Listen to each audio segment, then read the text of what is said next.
David, welcome. I'm very happy to meet you today. Thank you, Julian. I'm thrilled to be here with you today. Appreciate the opportunity. I'm very happy. So, just a moment ago, you were telling me a little bit about your transformation that you've made in life. And you said Yeah. it was a very big one, very challenging, very difficult. You even described a little bit of perhaps an internal conflict where you said you were kicking and screaming, saying you didn't want to do it the whole way. But yet here you are, and you're really grateful that you did it, is what you were just telling me. Yeah. Tell me a little bit about this transformation that you went through. Well, like I say, it wasn't one I chose to have happen to me. Well, I just tell you just a brief background so people can understand what I'm talking about. When I was 63, I had an executive position for a company for 18 years, and I just got fired. And I tell you, I would not wish that day on anybody. When I did the math, I realized that if we drained all of our savings and all of our retirement, we were scheduled to be broke by the age of 65. When most people are saying, okay, now it's time to enjoy the fruits of our labor and kick back, we'd have been, I don't know where we'd have been. It'd have been a nightmare. But, anyways, that wasn't even the hardest part, Julian. The hardest part was driving home, thinking, how am I going to tell my wife, Mary? We had been married for 30 years at that point, and she did not deserve the mess I just threw her life into. So, anyways, after a couple months of dead end job searching, and I'll be honest with you, my heart wasn't in it. I did not want to go back to the corporate world. That's the last place I wanted to go. But I had to put food on the table. I had to put a roof overhead. I could not just sit back and say, okay, whatever. So I decided to take a huge risk, and I went to work as an independent sales agent on straight commission, no salary, no safety net, no benefits. The first months were absolutely brutal. I mean, it was cold calls, constant rejection, rookie mistakes. I heard no so many times. I don't think I can count that high. But looking back, I can reflect on it now that it's over. And I think all those no's, all that resistance, all that rejection was necessary for me to develop the mental muscles I needed to punch through that dark period of my life. After 10 months of grinding, I hit an incredible milestone. I was suddenly making more money than my good paying corporate salary. And for a very brief moment, Juliet, I felt like we made it. But then I realized we didn't make nothing because for 40 years, I was making good money. And look where it got me on the verge of financial disaster. I said, I have to do something different. And I didn't have time for a bunch of investment theories. So I decided to dive into myself. I read 21 books on personal finance, listened to blogs, podcasts, 13 of them, blogs, newsletters. Every time I got a good idea, I put it on this one piece of paper. I had a rule. I had to keep it on one piece of paper. So when it filled up, I took the worst idea off and put the better one on.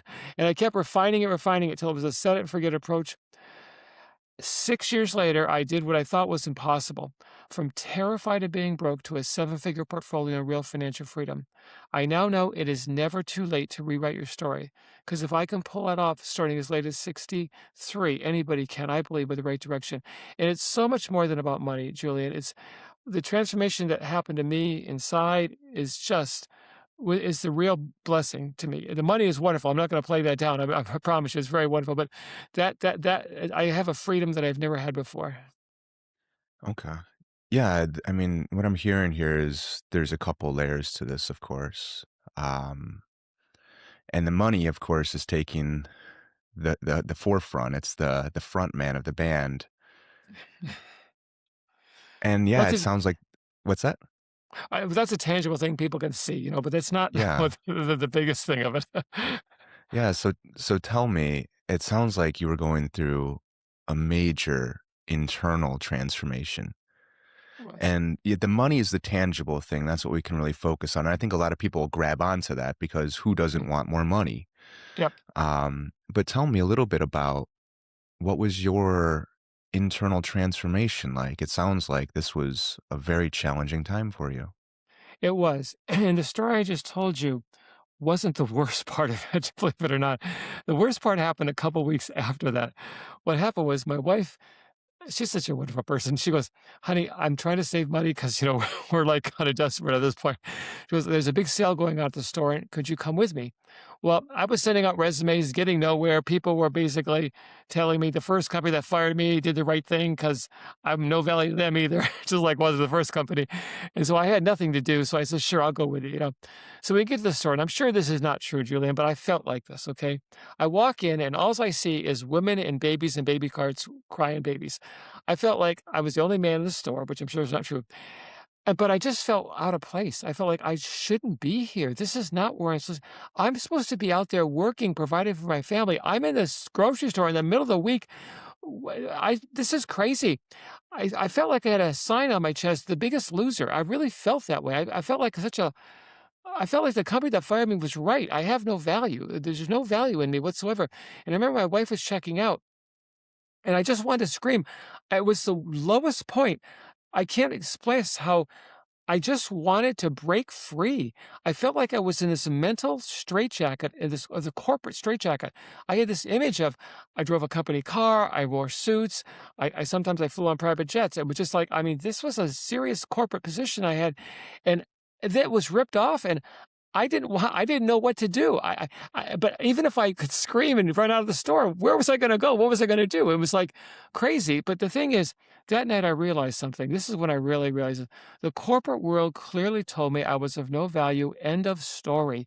So I needed to stop. I needed to let the person hiding inside of me out, because we had a job to do, and we were not gonna crawl in a corner and give up. We are gonna fight this thing to everything I had, and that's when the real moment changed me and says, okay, this is not something I'm going to be defeated about. This is going to be something that I'm going to fight. I can't tell if I'm going to win or not, but I'm fighting and I'm going to fight hard. And that was a moment I Mhm. think that I really had that mental shift in my mind. Okay. We're talking about the belief of unworthiness here. Yeah, Yeah, the I have no value. yeah. And I had confirmation by other companies. They also Mhm. agreed I was of no value. We could hire somebody half your age for the third the price. What can you bring to the company? You're over the hill. It's time for you to say goodbye, buddy. That's how they were polite. I mean, no one said it like that, but I'm just saying that was the message. It was came clear. Yeah. Yeah, see, this is something I think that so many of us, especially in the workplace, find ourselves in is I mean, I've never been in an executive position where, I have company cars and private jets and things like that. But this leads us into this tricky area where if we're getting our value through those external things, what happens when those external things go away? And then this is what you found is, oh crap. There's a panic here, it seems like. There is, there is, So because go ahead. Go ahead. no, but the panic was they took my identity away from me. I felt like, they didn't Mhm. really. I mean, it was a false identity, but I mean, I felt like they stole it from me, and I didn't know what to do. I felt naked. It's like, what am I supposed to do? Where am I supposed to Yeah. go? This is my whole idea. But can I tell you something that really helped me? And again, I, about the same time this happened to me, I heard a true story that really gave me peace and direction that I really needed at the time. And it's very brief. Scientists at the Max Planck Institute did an experiment. They placed people in the center of a dense German forest, and they told them to walk in a straight line to the edge. Now, these were confident and capable people, but when the clouds covered the sun and they lost their point of reference, the GPS tracking they were wearing showed they were gradually starting to walk in circles. Some of them Mhm. were ending up right back where they began, but every one of them, Julian, was absolutely convinced when you asked them they were working in a perfectly straight line. That is my life story for 40 years. I was working hard, doing what I thought was the right thing, making decent money, trying to invest and build for the future, but going nowhere, buying a bunch of lies that people were telling me about investment, people who had conflicts of interest trying to get me to do what they do so they can get a piece of whatever. And I was absolutely nowhere. And I says, this is it. This is what I need. I need a compass, but not a physical, metal compass like the travelers use. I needed a one-page compass so I could stay focused, so I could stay directed. Because if I was able to pull out of this mess of not only zero income, I felt like I had a negative 10 employability. So this was not like an easy thing. I'm just going to get a job and just start over again. No, that wasn't going to happen like the snap of a finger. But if I was able to pull off the miracle of getting my income back, I couldn't squander it again like I did for 40 years. I needed clear direction. I needed that 30,000-foot view to make sure I don't go wandering, because I'm the kind of person, Julian, admit this to you right now. I get distracted easy. A shiny object, a hot tip, and I'm off to the races in the wrong direction. I did that for 40 years when it came to investing and building wealth. I couldn't afford to do that anymore. My family's survival was on the line. My survival was on our survival was and I just says, "This is what I need." And from that moment, I says, "I'm gonna do this." And I never heard of a one-page compass before, but is what came to me, like, the inspiration that the inspiration of that story, that's how I developed it. Mhm. So it sounds like this being lost is very much connected with the "I'm not good enough." Yeah. Yeah. It almost Yeah. seems like you didn't know who you were underneath the identity of the corporate appearance. Is am I hearing that right? Or I had a false definition of who I was. I think I thought Yeah, I thought I knew who I was, but I really didn't sure. know who I was. Yeah. Yeah, I guess that's Maybe right. Just we could describe it as it was like a mask in a yeah. sense. Yeah. It was this identity of the corporate executive person who has all these things, and once those things are taken away, then we have that existential Yeah. crisis of, "Well, who am I?" Yeah. And then there's the, "Well, and who I am is not good enough." Yeah. That's why I refer to it as a corporate mental straitjacket because Mhm. mentally I still felt like I was stuck in this corporate image, but outside that I didn't have that anymore. It's like, but I was just I couldn't get out. I was just it was very frustrating at the time. Yeah, it can be very frustrating. Yeah. So when this image gets stripped away and you're panicking in a sense, and you're gonna try and figure things out, I'm curious, who'd you find underneath that appearance that got stripped away? What was there? Well, it was somebody who wanted to do what was right for himself and his family, who didn't wanna just squander things like I had for Mhm. now, when I say squander things, we didn't live, like, ridiculously a lifestyle. We didn't live I wouldn't even say we lived beyond our means, but we lived our means. We lived right up to the we lived everything. And I just got sidetracked, there's so much conflict of interest out there. One of the things I write in my book is there's 3 different kind of conflicts, and I was falling for all of them. And it was just like and I'm not saying that they were bad people, but there's different reasons why there's conflicts. And it wasn't what was in my best interest and my family's best interest, and it just took me off in directions that were like went in circles basically, Mhm. helping other people achieve their objectives, but not helping me achieve my objectives. And when I was 63 and I felt like I was on literally on on a cliff, a financial cliff, ready to fall over there, I realized look what happened to me for 40 years. This is not right.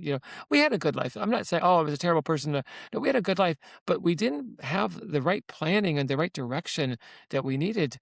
So we could eventually say goodbye to the paycheck and be able to live comfortably, that kind of thing. That we Mhm. want to be. I want to be. I just want to be able to retire with dignity, Julian. I mean, I'm not looking. I wasn't looking to be a millionaire. That was nice that it happened, but I mean, I was just looking to retire with dignity one day. What would that look like? What was your idea of dignity at this point? Not being dependent on the government, on charities, on your family, being able to provide for yourself, you know, Mhm. without having to need other. I'm not saying it's bad to need other people, and I'm not saying people who need help from the government charities. I'm not saying that's bad at all. But I'm just saying, like, I feel like I'm the kind of person that I just want to be somewhat independent here, and I'd rather be the person helping people than be the person being helped. I think we all feel that way, to a degree. I'm pretty sure. I Mhm. don't know. It seems like this is coming back to security, safety. Yeah. Yeah. Yeah. That's what you were looking for in a sense, is that right? Yeah, I wanted a security and safety, and I felt like I had it on a spiritual level. I mean, my faith is really what helped pull me through that in a big way too. But I wanted it on a temporal level too, and not just in spiritual level. And I've seen so many people. Um, Spiritual people like in my church and other churches and who really are good people, but when they got to be in their senior years, life was very difficult for them financially. I mean, some of them, and this is not an exaggeration, some of them were having to decide between medical prescriptions and medical procedures and food or rent. And these are really good people. I mean, good people who were spiritual and really had the right direction in life. But look what happened. That's why, they had I could say it this way, they had a compass in their spiritual life, but they didn't have a compass in their financial life, and I have compasses now, one page compasses in my physical life, in my business life, my financial life, and my spiritual life, because I believe we need that clear direction. Otherwise, it's easy to get taken off course by the shiny object that's presented to you. Yeah. I grew up in Detroit, Michigan. I was born in the '80s, and so this was right post, globalism, decimating, American population. So all those factories that the Yeah, entire economy was based on, they all got shipped to yeah, other places. yeah. My grandpa on my mom's side, he worked on the assembly line for Ford for his whole life, and he was able to have, a house in Southwest Detroit and a lake house up north. Not Wow. anymore. Not anymore. All that got taken Oh, away from everybody. yeah. My grandpa died before I was born, so, I never interacted with that, but everybody over there was dealing with some level of this. Then, the 2008 housing market, Uh-huh. great financial Yeah. crisis in that area. Like, you'd go into neighborhoods and well over half of the houses were foreclosed. Just foreclosure Wow. sign after foreclosure sign everywhere you look. Numerous people in my family getting foreclosed. The schools, I mean, everybody was uprooted. And I think this is kind of similar to what you're talking about here is if we go into these systems and we follow them, and so much of it is if you do this thing, then you get this thing. If you work for this Yeah. company for this amount of time, then you get the house, you get to retire. If you go to school, you get the degree, you get the job, so on and so forth. But right now, so many of us are seeing we can't follow these paths that are handed to us by these various systems. Yep. I think that's what you're talking about with this compass of like, I can't follow Yeah. the company. I can't follow what they're telling me to do here. So, Yep. what is it that you did follow then? Well, I had to create the compass from scratch. I mean, I Hmm. was reading, I mentioned I read 21 financial books, but some of the books I read, Julian, they were misdirecting us. I mean, I could tell now Yeah. because I was reading so many, I could see what truth was now.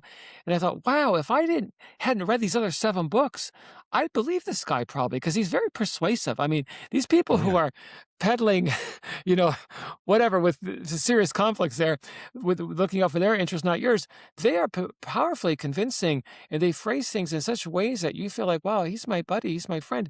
And I'm not denying him.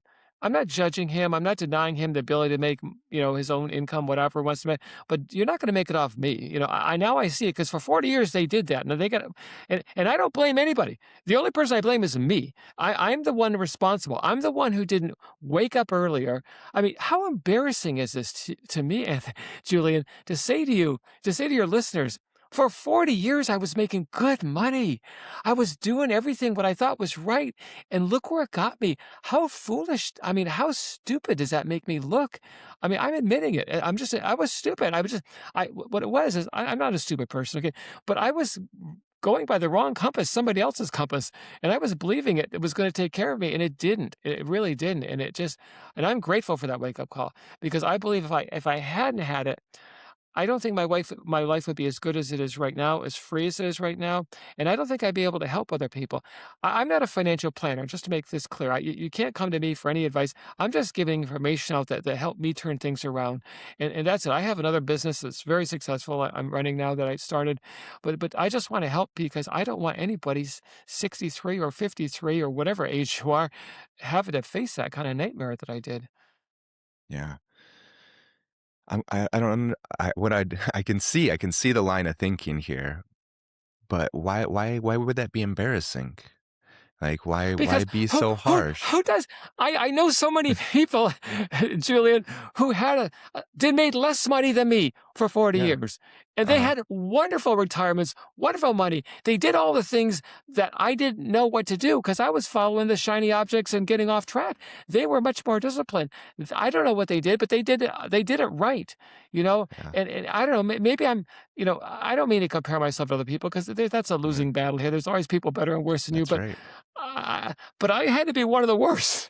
Now, if I was making minimum wage for 40 years, struggling, that's a different situation. I'm not, but I was making way above the average household income. I mean, significantly Mhm. above it. And look what happened. To me, I just look at it as foolish. I don't know. But I didn't think I was foolish. I really believed it. That's the scariest part. I felt like I was following the right path for me. And, Mhm. and it Of was course, yeah. not. It just was. Yeah. Can I share something that Again, it's a little on the financial side, but it makes a point, I think, what we're talking about and your whole Sure. Detroit experience too. Okay. Um, Pro athletes, okay, the average NBA player makes over $10 million a year. I didn't say 10 million in his lifetime. I said in a Mhm. single year. 5 years after retirement, 60% of them are broke, according to the Yeah. Netflix documentary Broke. And the NFL is worse. After only 2 years of retirement, 78% of them are either bankrupt or Mhm. in serious financial stress, according to Sports Illustrated. Now, I want to compare that to Dale Schroeder, a basketball loving carpenter who made average to below average income his entire life, yet he chose to live on less than he earned and invest the difference wisely. He ended up with a $3 million portfolio. This is a carpenter. Okay, and more than most NBA and NFL players, what I found when I made my compass is there's a difference between building wealth and making money. Those basketball players, they were very good at making money. I was always good at making money, but they were terrible. Not all of them, but most of them were terrible at building wealth. Dale Schroeder, he wasn't hot at making money. He was pretty below average, but he was a master at building wealth. Two separate skill sets. I was on the one skill set, and you get sucked up in that. When you're making good money, you think, well, Mhm. I know money. I know it Mhm. because I make it. How could I not know it? No, it's a different skill set. And hopefully you don't feel like I'm talking to financial, but that's an important point. I think that I didn't have the other piece for 40 years. I was going out with that compass piece, and that Mhm. was what was the missing piece to me. No, I think that's very important because yeah, it's not that you're stupid, and it's not that the people Yeah. who are doing that are stupid. No, that's right. You're very sharp. I mean, I was going to point out just a moment ago that you were comparing yourself to other people, and that's going to lead to pain, and you noticed it just like that. Yeah. Very Yeah. sharp, very intelligent. The problem is that our society has built in systems that prey on this sense of not being good enough. Yep. How many sectors of the economy, multi-trillion dollar sectors of the economy, are based on that fundamental premise? You're not good enough. I mean, the beauty industry, for instance, you're not good Yep. enough the way you are. Buy these products and then people will like you. Then you will be praised. Then you'll be accepted. Then you'll be valued, so on and so forth. So you get these people who athletes, for example, um, you look at common culture and everything. I mean, look at common culture from the 90s into the early 2000s. Dope cars, spending money, big chains, all the spending money, all the buying things. When you can buy all this stuff, then you're good enough. That's the programming that so many people Yeah. are getting out there. So I mean, Yep. it's so easy to follow that because I mean, you just turn on your TV and you see it everywhere you go. And then there's a formula too, which is we're going to scare the crap out of you. We are going to show you some of the most terrifying things in the world. Your world is about to end. And then buy this stuff and you'll feel better. So it's so easy to go down this path. And most people, and that is the path that is put right before us. We don't have much And, and, options. and can I tell you another twist on that I fell for? Mhm, Like I didn't fall for all the advertisements on TV and all the social media. You got to keep up with the Joneses. Like I say, we lived a fine life, but it wasn't above our means by any means. It was just at our means. That was a problem. But here's mhm, what I fell for. Okay, things like the cable news network financial channels, they are designed for ratings, not for yeah, financial advice. Now mhm, that I know what I'm doing, I laugh at them. I enjoy watching them for entertainment purposes only. I would never take yeah, advice. I remember once the market was crashing, and I'm laughing at the guy. He's predicting gloom and gloom. Get out of the market, convert to cash. I'm laughing. I says, "Honey, why are you laughing? The market is crashing. This is an expert. He knows what he's talking about. Well, shouldn't we get out of the market?" I says, "He don't know what he's saying. He's half the time he's right, half the time he's wrong." And that's Warren Buffett said the following: forecasts tell you a lot about the forecaster, but nothing about the market. And that is sure, so true. But I believe those lies on that. But before I had my compass, and I was falling for that stuff. So it's not just keeping up with the Joneses of social media, like you say, they have fear. They get fear. And when you're afraid, guess what you do? Oh, we got to watch the news because we're afraid something's going to happen. The market's crashing, and we have to be glued to the TV and be more afraid. And it's just like, it's a Mhm. joke. It's all a joke. And I figured that Yeah. out, and it's now I laugh at it. But a lot of people aren't laughing. They're actually panicked because it works. It really Yeah. works. No, no, I hear you. Yeah, it's a programming. It's designed to Yeah. keep people into this system, and if we don't trust ourselves, Hmm. then we give our autonomy, we submit our agency to these quote unquote experts. If Yeah. I would have listened to the experts every time some expert told me what I needed to do, I would be missing internal organs right now because Oh, I no. I I no, seriously, I had a chronic disease at one point, totally healed it, Okay. by the way. I mean, I'm completely out of that. But I was hospitalized, and they kept telling me, "We need to take out your colon, we need to take out your appendix, and we need Oh to my take out God. part of your stomach." And I Oh my worked at this gosh. hospital, by the way. So I mean, I was well acquainted with how they make these decisions, and it was a stupid decision, and it was based off of Yeah. bad evidence. But they wanted to do the surgery. Why? Because I mean, that's how they benefit from it. That's how the hospital benefits. They don't make the money if they don't do the surgery. So they're pushing the Yeah. surgery. They wouldn't let Yeah. me leave the hospital. I almost had to leave against medical advice because I was going against what the experts said. I had to call in favors. I had to call in some of my colleagues, other doctors in other areas, and say, hey, this is what's going on here. I need some backup. And I had about 3 or 4 doctors come and really support me and look at the evidence that I was talking about. And then they had to go and talk to Oh. the doctor who wanted to do the surgery and say, this isn't right. And then we had to come up with a plan saying we'll do some scopes and some imaging, and that was back in 2018. So, 8 years ago, Wow. and I'm totally healthy right now. I swim in a river every day. I go walking on nature trails every single day. I'm very active, but I wouldn't be doing this right now if I listened to the experts. So That's this right. this idea of learning to trust ourselves, because so much of this is just bad information, and it's designed to prey on you. But I want to point something out you said I think is profound. You worked at the hospital. You knew how things worked. You had knowledge. Okay. I believe what you're saying, but I want to make one qualification to it. Yes, we need to rely on ourselves, but we really need to rely on ourselves with accurate, good information. Because I Mhm. know people who relied on themselves with bad information, and it was a disaster too. So there's a fine line there. I want to share with you something that's very similar to what you said, but it does make this point in how I got out of it.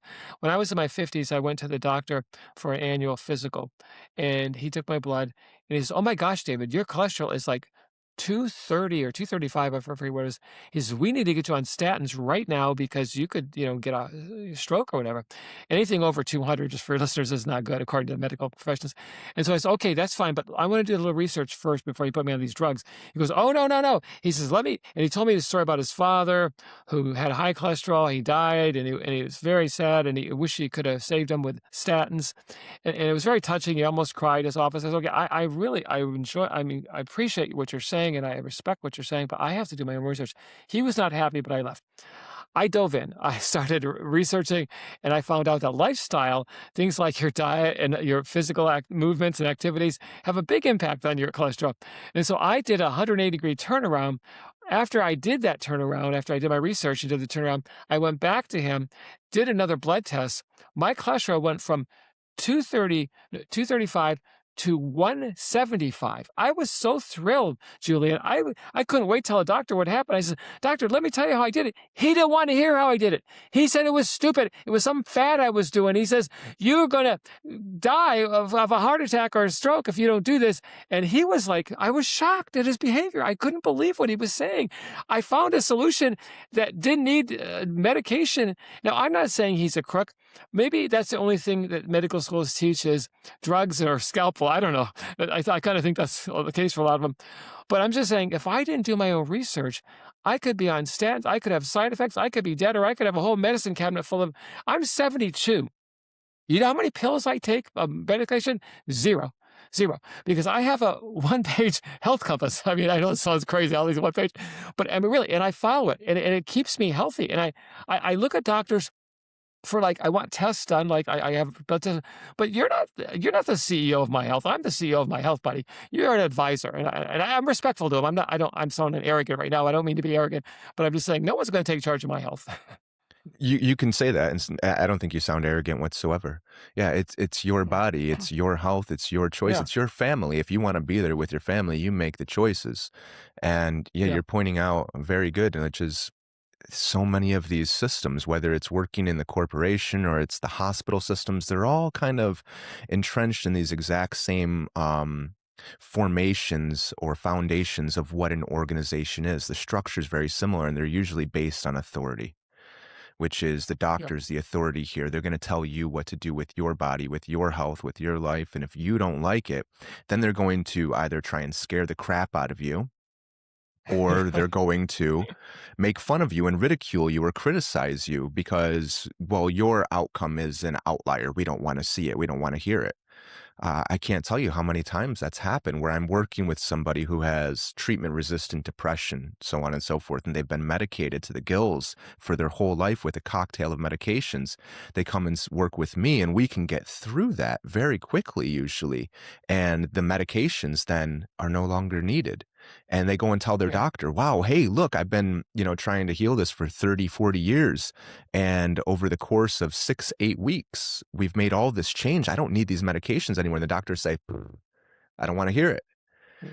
It's like we get stuck in these patterns, in these cycles. We look at the world and we look at ourselves through these very specific lenses, and we have a very difficult time stepping out of it.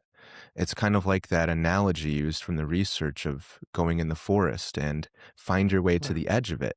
We keep walking in circles. Well, usually it's a pattern. We come back to the exact same place because something's there. Something needs to happen.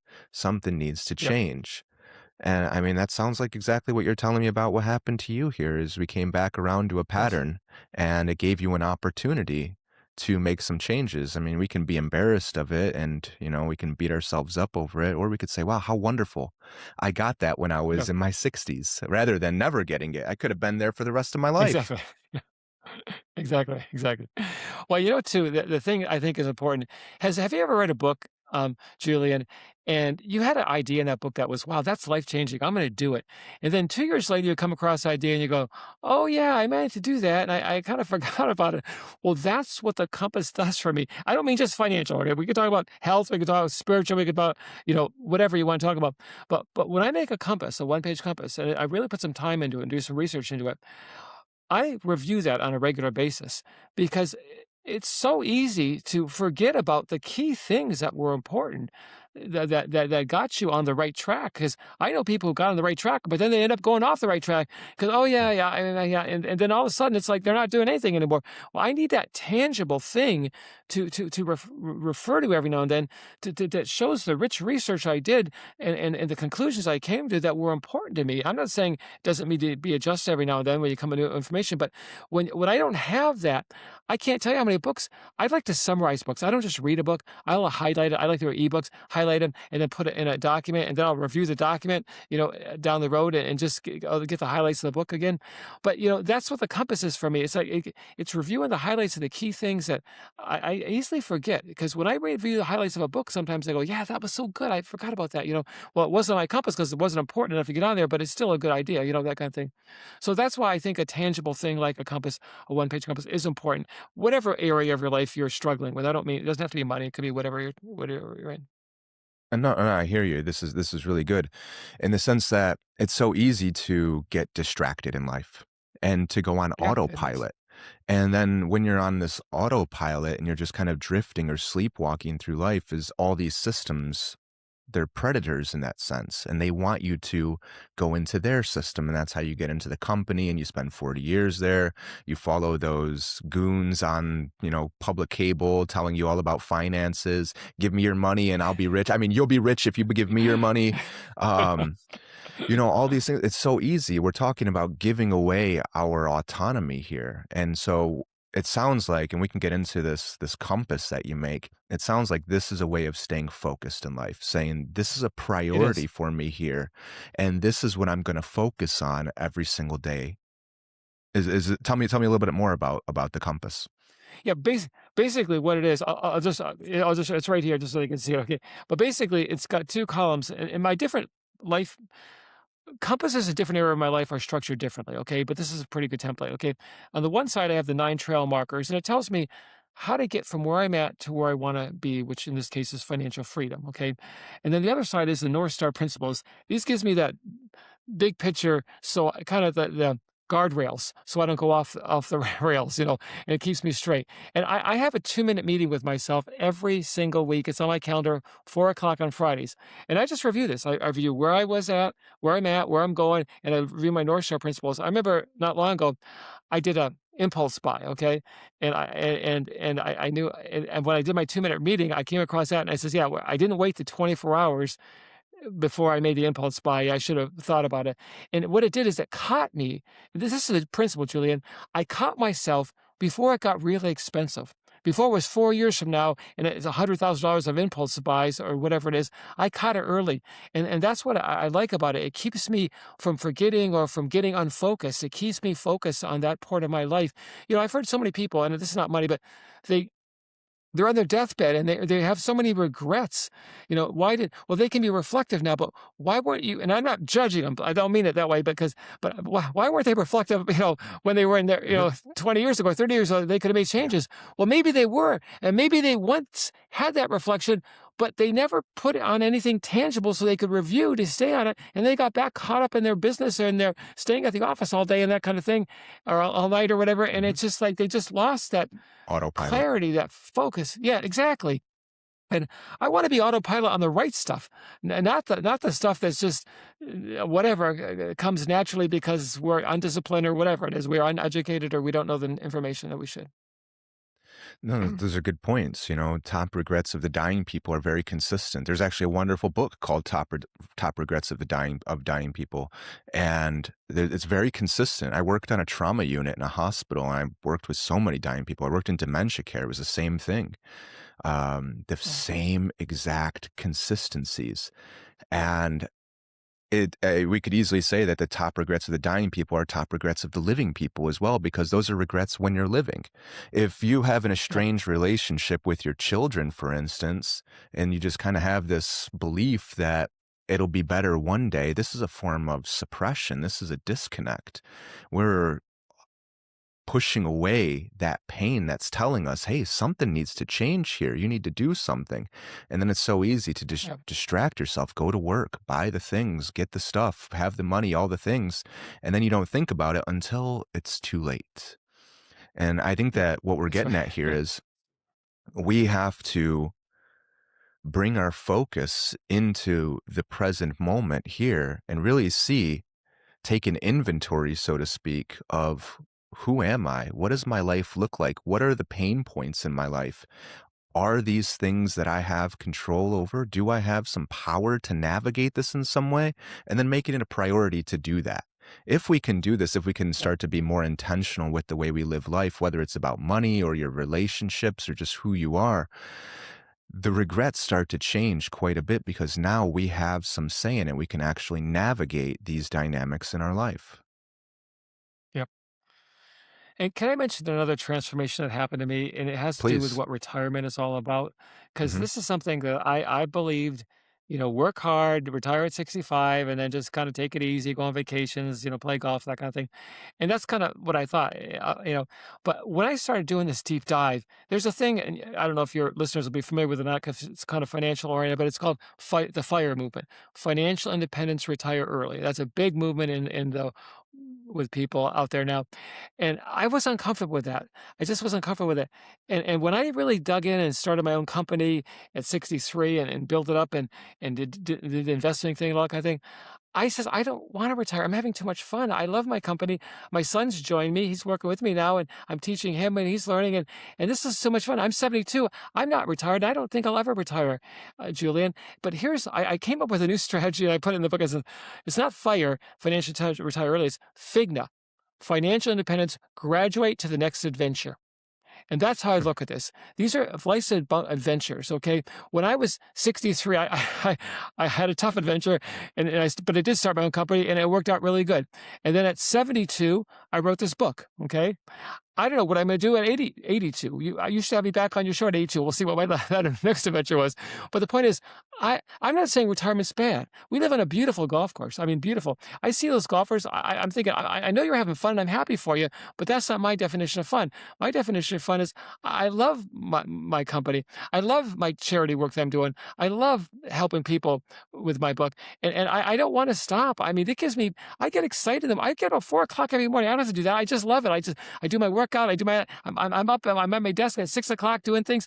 I just love this. Okay, and this to me is so much more fun than what I thought for 60 some Right. years retirement was supposed to be about. But again, I'm not putting people down who retire and stop working. But I just say everyone's got to find their own path in life, and this is for me a blast. It's not retirement. It's talking to you, talking to podcasts. It's fun for me. It's not like, oh, work. I got to work. I got to talk. No, it's I love this. So We have to have a zest for life and exuberance. You have to enjoy it.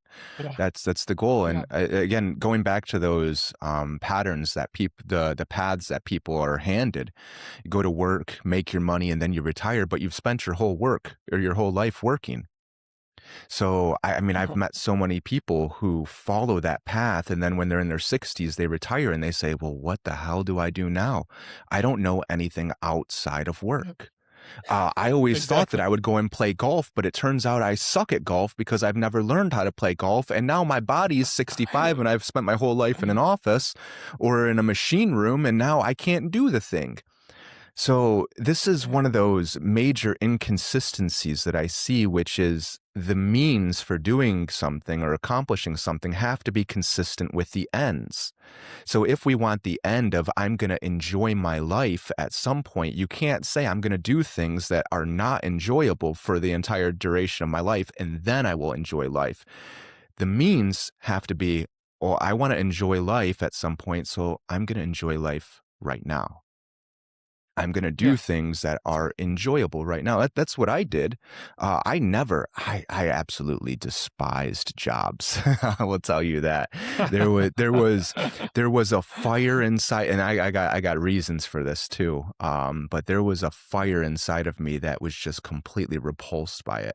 And I had strong dynamics in my life that always pulled me away from it. And I said, why the hell would I want to be in a cubicle under fluorescent lights crammed in with all these people doing stupid tasks? I mean, when I worked in medical research, I can't tell you how stupid the tasks were.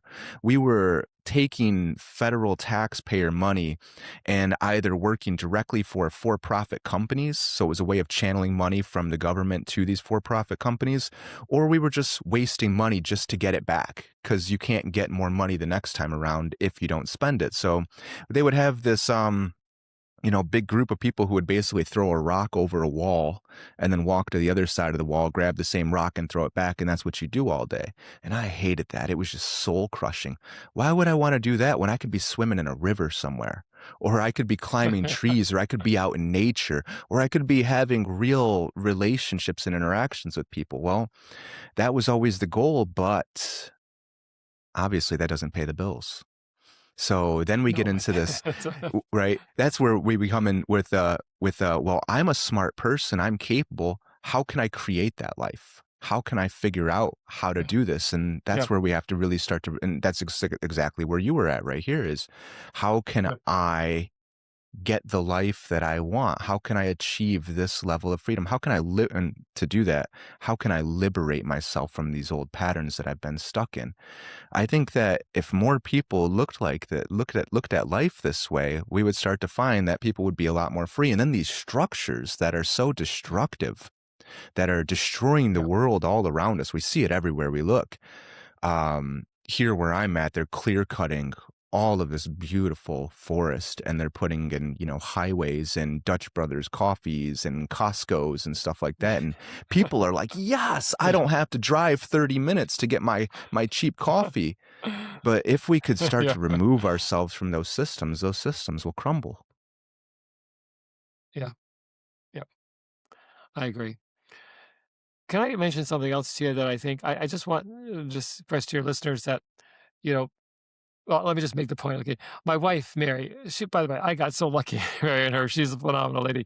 Anyways, when she was a youth, they gave her a IQ test, and she scored 1 point away from genius category. I, on the other hand, failed the 2nd grade. So I always say together we make one average intelligent person together. But you don't have to be like a brilliant person to do what we're saying, whether it's financial or medical or whatever it is. You don't have to be like a doctor, you know, but you do have to get some information and you got to organize it so Mhm. you have like laser focus in life. And I'm not the smartest person on the planet for sure. No one's ever accused me of being a genius like my wife, but I'm happy. And I know I don't have to have the graduate degrees. Nothing's wrong with graduate degrees. Those are wonderful. I'm glad people have them because they do a lot for society. But that wasn't my path. My path was different, and it worked out beautifully for me. I couldn't be more thrilled every day waking up. But so please, labels like, "Oh, I don't make enough money," or "I'm not smart enough." No, that's all just not nonsense, I Yeah, think those are anyways. ways that we judge ourselves and we evaluate and Yeah, criticize ourselves. To say I'm not smart enough to do this is heavily judgmental and critical. And there's a heavy comparison. yeah, And when we do those things, they only lead to suffering. There's no way around it. yeah, Every single person is capable. We all have skills and tools, and we can develop things. You might not be able to do the thing that you want to do right now. I always wanted financial independence too, financial freedom. I thought that was one of the greatest freedoms that you can have in this world, is to not have the boss, not have the system where you have to go and sell your life. And mm, I mean, I barely made it out of high school. I failed high school. They had 288 people in my senior class, my second year, because I failed the first year. My second year, 288 people. I was 287. I was second from the bottom. So, you know, anybody has the ability to do these things. I knew somebody, David. This guy could not read or write. I mean, he could tell you the words that were on a piece of paper. I used to be like that too, borderline illiterate. But yeah. if you were to talk about sports, he could tell you all the statistics of every single major player. If you take baseball, he could tell you every major league baseball player's stats, how they're doing, how these stats are going to play up against certain matchups against somebody else's stats, and not just for the major leagues, but he would do it for all three levels of the minor leagues. He could tell you all the stats of college baseball players, people who are about to, the level of intelligence and memory that this person had in terms of something that he was interested in was just off the charts. Now, if we could just take those things that we're interested in and apply them to constructive things in our lives, well, we could really Yep, free ourselves from a lot of these patterns of suffering. yep, I agree with you. Yeah. And can I want to say one more thing about it because this Hmm. now you're going on that track. Makes me think of this. My son Adam, he's a good kid. He's a wonderful kid. But he was having trouble in his 20s with his career, okay? He just late 20s. He just nothing was working, the jobs weren't working out, seemed like for him, and he came to me, and said, "Dad, I don't know what I'm doing wrong," and I felt helpless as a father. I wanted to help him, but I didn't know how to do it, and I listened to him, and I tried to give him advice, but it was of no value. And I remember one night praying about it, and I just says, "I got it. Please help me have an answer." And it just came to my mind, autism, and I says, "That's it." He's high functioning, very high functioning. You wouldn't if you met him, you wouldn't really know it, but he's autistic. And I remember I told my wife, I says, "Honey, I just figured out what the problem was. I got an answer to prayer. Adam's autistic." She goes, "Well, I'm glad you're finally catching up. I knew that 20 years ago when they told us on the test that he was autistic, and I just wanted to deny it. My son was perfect, I thought, and I was just in denial that he was autistic.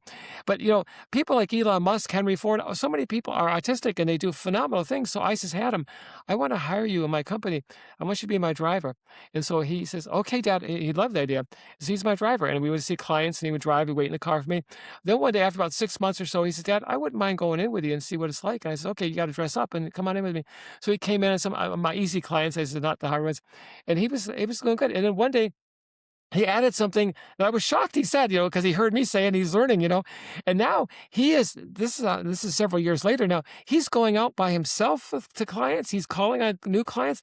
I mean, he has just like transformed himself, and he just so struggled for so long, but he found his niche. And when he was driving me, he used his skills. Like he would navigate, he would go on the GPS and he'd find out the most efficient route to get everybody, and he'd put the city in grids and much more technical than I would do, and he just and he just used those skills. Like he's like you're saying, sports, he can rattle off any statistics you want in sports. So it's just like when we find our niche or when we find what our skills are, we shouldn't judge ourselves. He was terrible in a normal work environment. It's like like you were talking about the cubicle. He'd be in prison and he wouldn't stay in prison. He'd do something and get himself fired or whatever.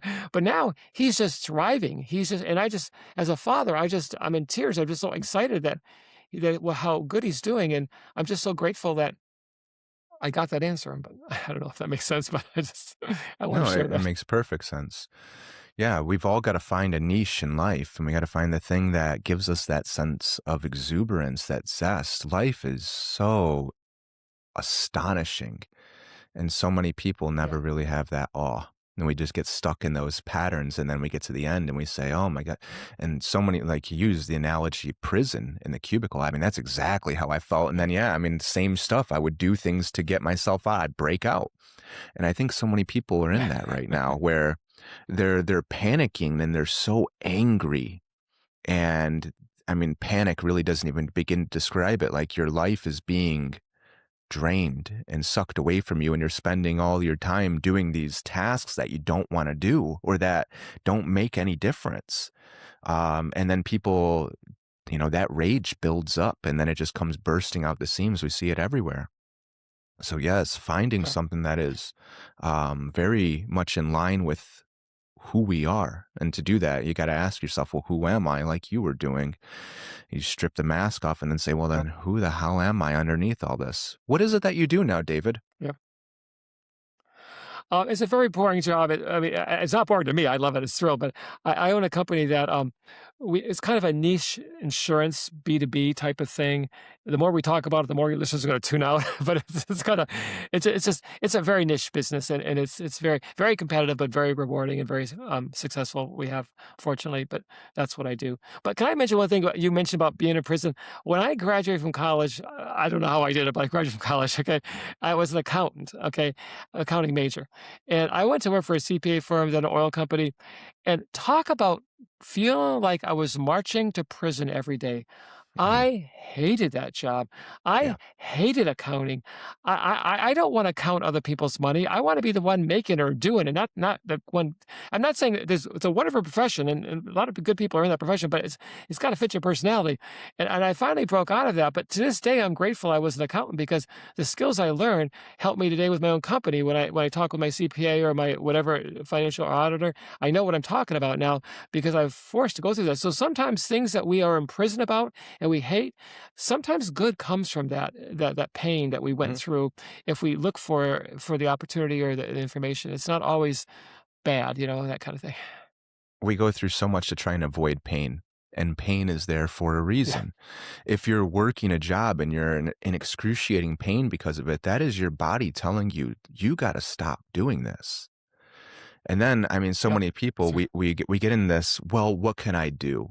Or I got to make money. And we come up with all of these, this isn't meant to be judgmental or critical, but excuses. I went on this Yeah, bike trip, where I crossed the country on my bicycle, and I kept meeting people every step of the way who would say, "God, I wish I could do that." And I would always ask them, I go, "Well, why can't you?" And they would list off a bunch of excuses. "Oh, well, I got kids." And then I'd say, "Well, it's funny. yeah, Yesterday, I met some people doing a very similar trip, and they had 3 kids with them, 6, 8, and 10, and they're out here doing it too. And so why can't, oh, well, I don't have money. Oh, it's funny. Neither do I. I did the whole trip without money. Oh, you know what? I have dogs. And I was like, oh, look at those 2 yeah, trailers right there. I was pulling 2 dogs or they would run next to me. You know, there were yeah, any time that we come up with an excuse like that, what we're doing is limiting ourselves. And it's really important Yep. to one, to face that pain that we carry and listen to it and say, what is this trying to Right. teach me? And then say, okay, it's telling me that the way I'm living life isn't working. Okay, what can I do about it? One of the things that I did about it Yep. is this might be something that you've thought about quite a bit or that you work with people too is when I was really looking for financial freedom. Mainly, it wasn't even financial. It was I wanted freedom from labor. I didn't want to have to work. I wanted to do things that Mm. I really am good at, that I like to do, that give me a sense of exuberance in life. And so when I Sure. was doing that, I was looking at it at one of two ways. Is one, I could make a lot of money and then I'd have the freedom, or I could go the other way and I could need less money.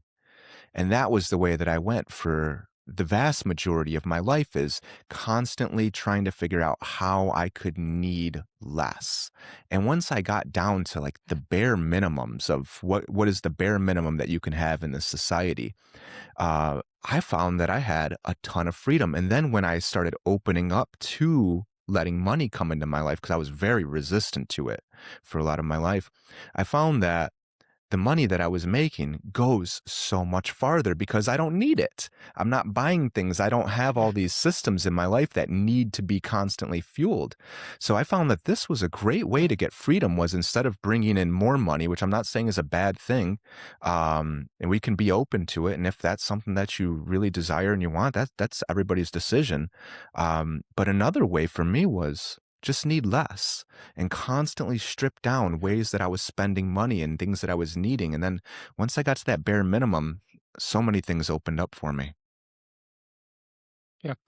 Well, that's a good point you're making. I give several examples in my book. One of them was Dale Shorter. I talked about here on the podcast, where they were making modest income, but they found a way to live on less than they earned comfortably. I mean, they had fulfilling Mhm. lives, and it was very fulfilling lives, but they didn't need as much, and they just chose to invest the difference. But I got to go on one of the points you were saying about the pain that we go through sometimes that ends up being good.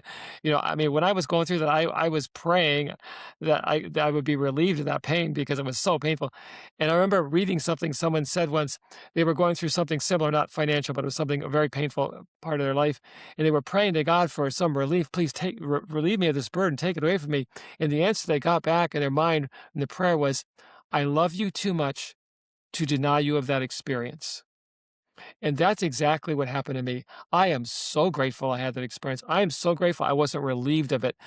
I needed to work through that, and it made me so much stronger than I was before that. And so some of our most painful experiences bring us the greatest strength, I believe. And I think Yeah. I'm more grateful now than I ever was. Yeah.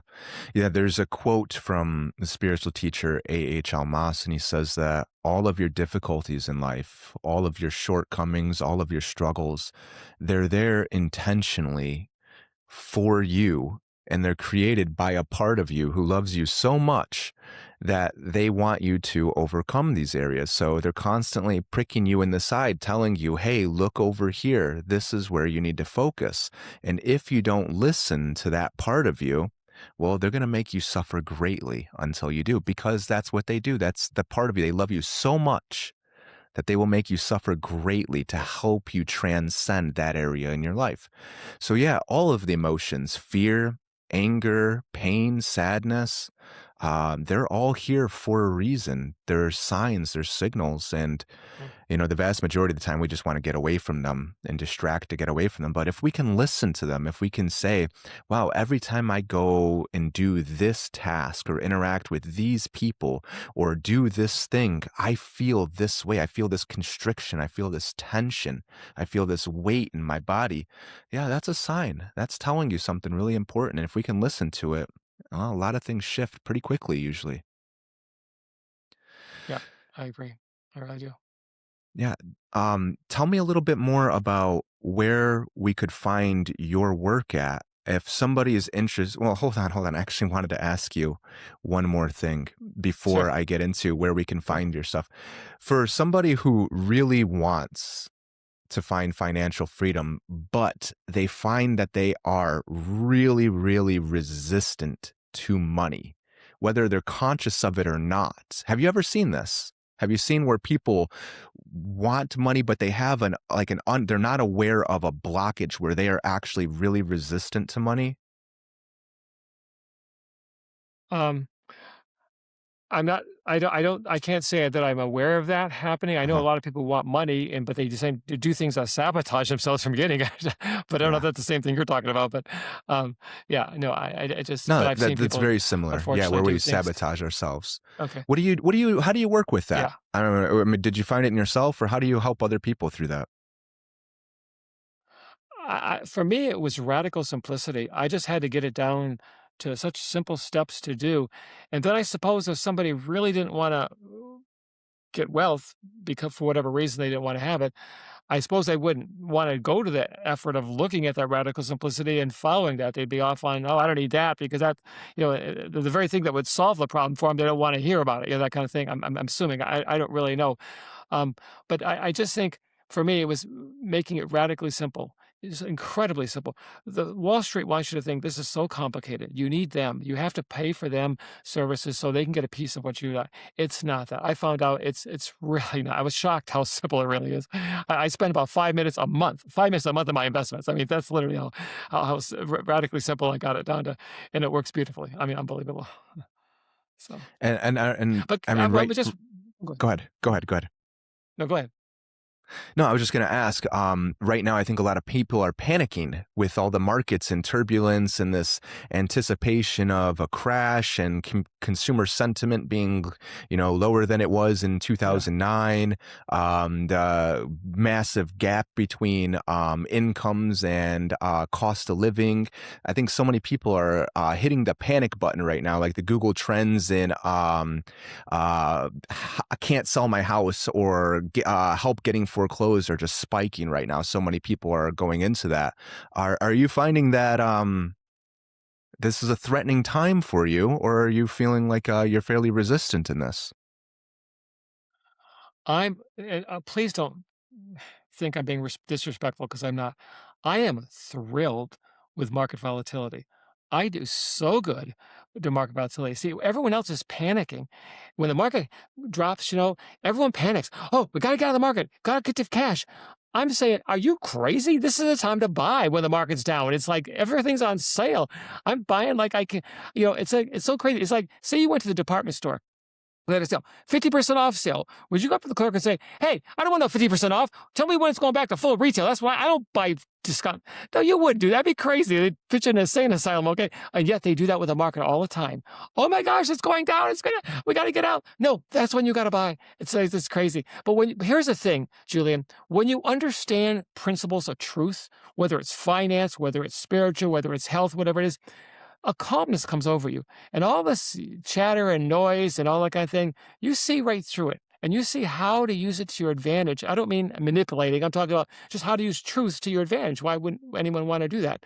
And that's why we talk about money, but it's given me such peace. I mean, I just feel so peaceful. And no doom and gloom is going to make me worry about. I don't care who's elected in the government. I don't care who's talking about Wall Street on TV. I understand a path that's working for me unbelievably well, and I'm just comfortable and calm. And Benjamin Franklin said the best investment is knowledge, and that is so true. I believe, anyways, in any area of our life, not just money. I believe. Yeah, autonomy, power. Use your knowledge to liberate yourself from those patterns. Yeah, I'm the same way in this market right here. I don't give a damn about what's happening in all of these things because I've created enough safety and security in my own life. It's like the saying, a bird doesn't fear a broken branch because they trust in their own wings. So yeah, I see everybody panicking, but Yeah, then that's the fear mongering. That's that same pattern that we were talking about earlier, where you're easy to manipulate when you're in a state of panic and fear and you can't yeah, navigate it.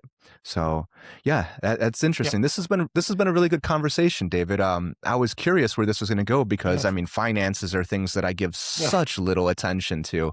But when you were talking about this transformation, I figured there was something here. And yeah, this is something that Yeah. is I work with a lot of people in this exact area of reclaiming agency, autonomy in your life, making choices, having fundamental awareness, being able to see those patterns of fear that everybody is getting swept up into and saying, I'm not going in that. This is actually a really interesting place or a really unique or opportune place for me to be in. So we can really Yep. free ourselves from those patterns. And here we are.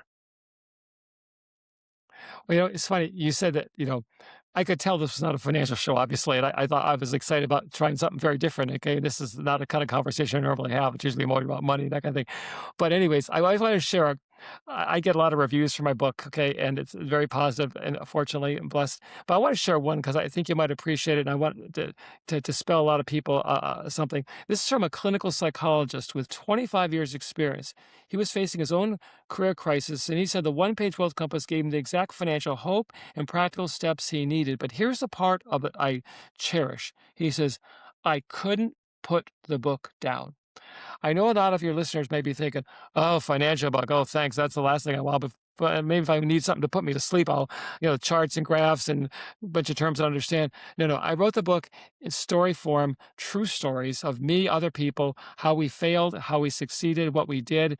And when you talk about it in a story form, and then you give the principle, people are telling me, "Now I get it, David. You're the first person to explain it to me in a way that I understand what you're talking about now, and I can actually do this." And so I just want people who maybe are feel a little bit turned off by money or turned off by talking about money or studying about money.